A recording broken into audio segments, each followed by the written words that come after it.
મારું નામ ઘનશ્યામ બાલાલા, ગામ ટીંબી, તાલુકો જાફરાબાદ। આજે હું 25 વર્ષથી સંયુક્ત પરિવારમાં ખેતી કરું છું। મારી પાસે 30 થી 32 વીઘા જમીન છે। આ વર્ષે ચોમાસે મેં મગફળી અને ડુંગળી વાવી હતી, બરાબર। ત્યારે એમાં કમોસમી વરસાદને લીધે તમામ પાક ફેલ ગયો છે, એ તો કુદરતી છે। અને ત્યાર પછી મેં ઘઉં અને ચણા જેવા પાક વાવ્યા છે। હવે આજે ઘઉં મેં 1400ના ભાવના મણ લઈને મારી ખેતીમાં વાવ્યા છે। હવે ખુલ્લી બજારમાં વેચવાવાળામાં 430થી માંડીને 470 રૂપિયા ભાવે માગે છે। આ ઘઉં પોષણક્ષમ ભાવ મને પોસાતા નથી અને બાજરીના પણ ભાવ નથી। એટલે આ બાબતે મેં એક કૃષિ મંત્રીને અરજી લખી છે કે મને ગાંજો વાવવાની પરમિટ આપે।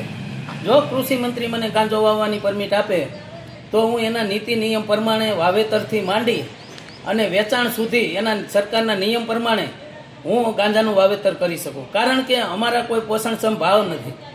આજે સરકાર એવા બણગા ફૂંકતી હતી કે 2022માં ખેડૂતોના ડબલ ભાવ થશે, એને બદલે ખેડૂતો દેવાદાર થયા છે। અત્યારે ખેડૂતોને તમામ પાકો આવી ગયા છે, એક પણ પાકનો ભાવ નથી પોષણક્ષમ, અને ખેત પેદાશોના ભાવ નથી। એની સામે ખેતીની વસ્તુ, દવા, ખાતર, બિયારણ લેવા જાય તો 3-4 ગણા ભાવ વધી ગયા છે। એટલે ન છૂટકે ખેડૂતોને ભારતનું બંધારણ ન હોવા છતાં અમારે આ માગણી ખેડૂતો પાસે કરવી પડે છે। કારણ કે આવતી પેઢીના કોઈ પણ બાળકો ખેતી કરવા તૈયાર નથી, અને જો ખેડૂત પોતે જ ખેતી છોડી દેશે તો હવે સરકાર બમણી આવક કોની કરશે?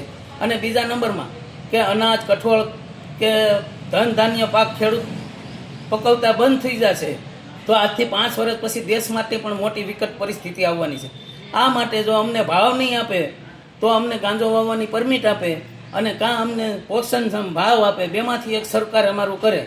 અને હું ઇન્ડિયા ન્યૂઝને તમામ ચેનલો વતી સરકારને એટલી વિનંતી કરું છું કે હું તો જાગૃત ખેડૂત છું, બીજા અભણ ખેડૂત પણ આત્મહત્યા કરે એ પહેલાં સરકાર અમારું ધ્યાન દોરે। જય જવાન, જય કિસાન।